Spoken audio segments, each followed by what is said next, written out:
Kalau ada orang membantu Anda butuh uang puluhan juta, tiba-tiba ada orang membantu Anda, memang seolah-olah dia yang membantu Anda, tapi Anda tidak sadar bahwa yang telah menjadikan tergerak hatinya untuk menolong Anda adalah Allah Jalla Jalaluh. Kan banyak orang kaya raya nggak mau nolong karena tidak digerakkan hatinya. Bahkan mungkin keluarga kita, saudara kita dan sebagainya, banyak duit tidak tergerak. Kenapa? Allah tidak menggerakkan hatinya, karena Allah tidak menghendaki dia menolong Anda.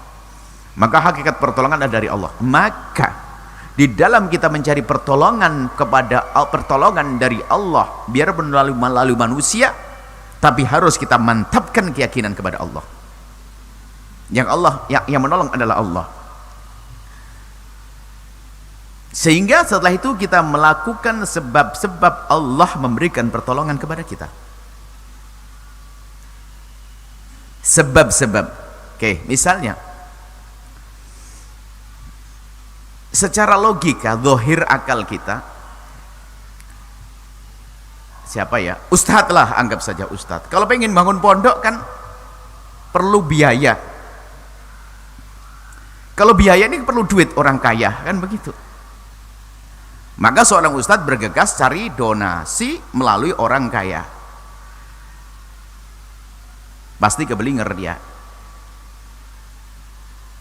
Kalau ustadz sesungguhnya tidak akan seperti itu dia. Dia tahu bahasanya Allah memberikan pertolongan melalui orang kaya, tapi ada jalurnya. Di tengah malam ngadu kepada Allah, minta semoga dikirim orang baik. Kemudian ada beberapa hal yang menjadi seperti itu, bukan karena orang kaya, tidak. Sehingga kalau dia hanya mengandalkan kepada orang kaya, jangan-jangan dilupa pada Allah. Sehingga ada ustadz mungkin yang didekati hanya orang kaya saja, yang fakir tidak. Padahal pendidikan dari Nabi kebalikannya. Nabi menyebutkan innallaha sayansurukum bidu'afaikum. Allah akan memberikan pertolongan besar kepadamu melalui orang-orang lemah yang ada di kiri kananmu. Ini termasuk cara hidup yang harus kita hadirkan. Jika Anda ingin dapatkan pertolongan agung dari Allah, tolong tetanggamu yang fakir kau tolong dia.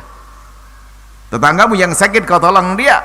Setelah kau tolong dia, Allah sayansurukum, Allah akan nolong kalian. Wah, ini pertolongan sejati, dahsyat dari Allah.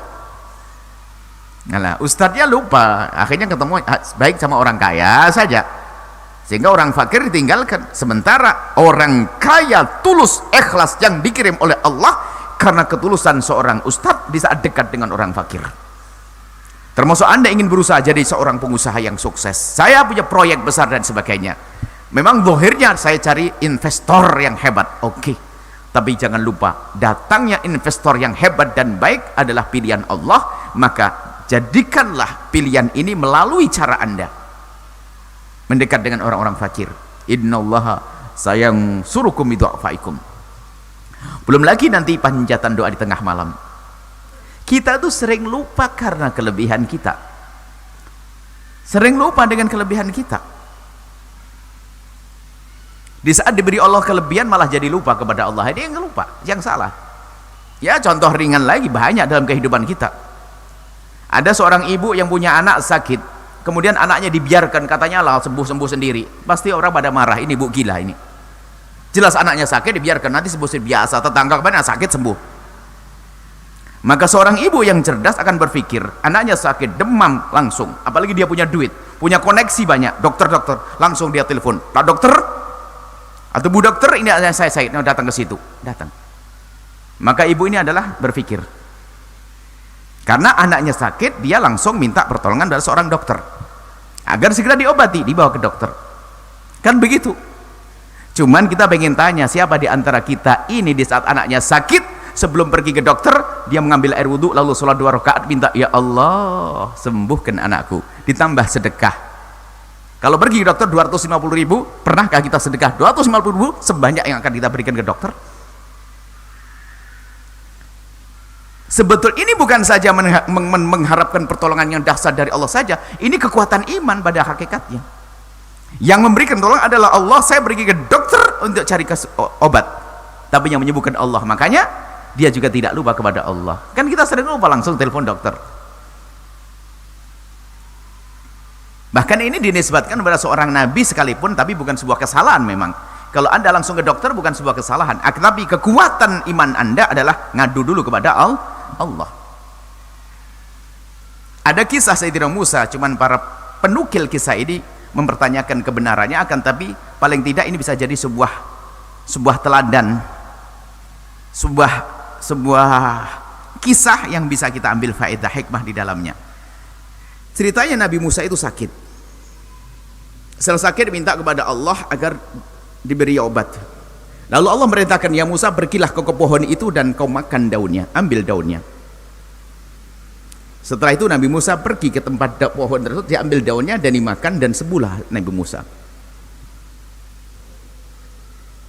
Tidak lama kemudian, setelah berapa tahun kemudian, sakit kepala lagi. Masih ingat pesan Allah, ya kan? Langsung Nabi Musa pergi ke pohon, makan daun, nggak sembuh. Ngadu, ya Allah, aku makan daun nggak sembuh.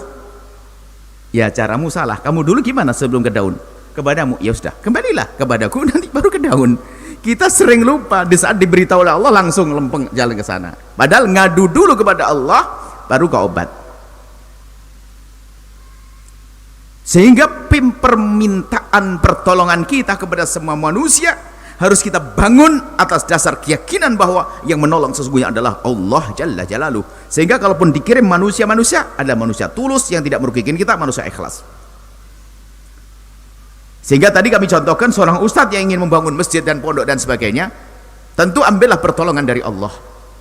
Berdoa iya, mengadu kepada Allah iya, dekat yang lemah, bukan dengan teori akal dohirnya saja, cari donatur, promo yang besar, kan kita punya media besar. Bukan itu lupa Allah. Biarpun katanya masjidnya gede, pondoknya gede, dia dibangun atas dasar lupa kepada Allah, tidak akan menghantarkan kepada Allah. Setelah Anda menyaksikan video ini, jangan lupa berselawat kepada baginda Nabi Muhammad sallallahu alaihi wa alihi wa sahbihi wasallam.